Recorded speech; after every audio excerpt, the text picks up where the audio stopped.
this next comedian coming to the Zoom is truly one of a kind. I can honestly say I don't think I've ever met anyone quite like her.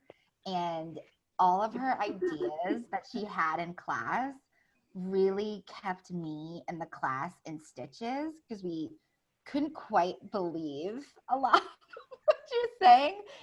And it's real and it's just wild. So I can't wait for you to experience her. Um, she's smiling. Okay, please welcome to the Zoom. I know her. You're gonna know her. I love her. You're gonna love her. Miss Hope Carey.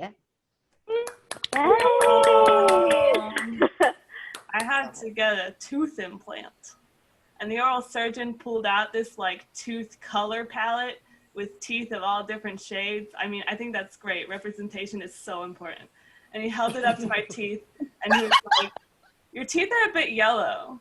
I'm gonna give you a tooth whiter than your teeth in case you ever want to whiten them someday." And now this white tooth is just sitting in my mouth like an impossible standard. The tooth is like a gift of the Magi situation, except I'm the only person receiving a shitty gift for a thing that I don't have. I'm gonna go back to my oral surgeon with a whole ultrasound machine and be like, just in case you want to be a gynecologist someday. And he'll be like, I don't think I have the time or the money to do that. And also this is gonna look super weird in my office, but it's too late. I'm already hammering this ultrasound machine into the floor. It's like that abomination of a tooth into my jaw. I'll say, I hope this $10,000 machine teaches you not to make assumptions about what your patients can afford in the future. Maybe my oral surgeon and my dentist have a business arrangement. Like I'll go to my dentist and I'll make my teeth whiter than the implant.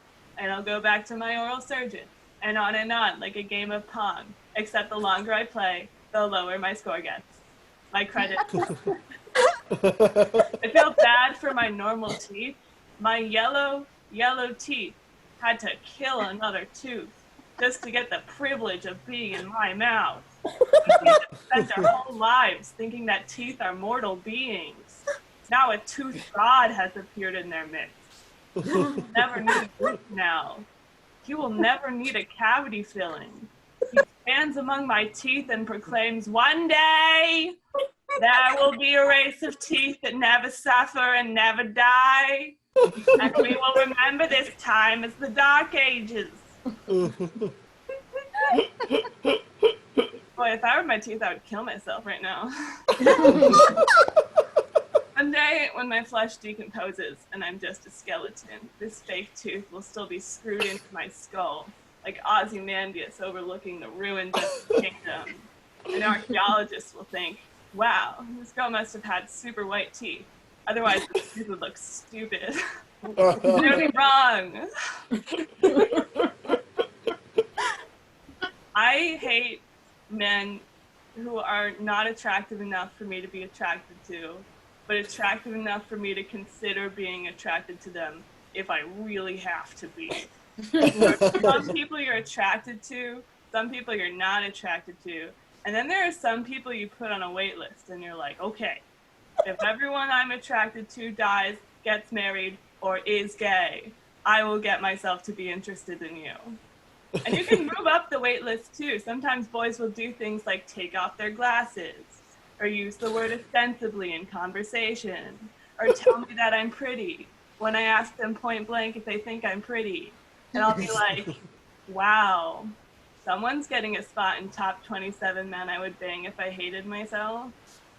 You're probably wondering who's on the wait list. I'll tell you. Well, first is a 28-year-old bartender who proudly calls himself a sociopath. I rejected him at a bar, but it was a near miss. It was like that scene from The Matrix where Neo misses a bullet purely through the strength of his glutes. Next is a boy at a restaurant who only speaks Spanish. I don't know how to be funny in Spanish. La comida del aeroplano es mala. No, I'm going to use that, I think.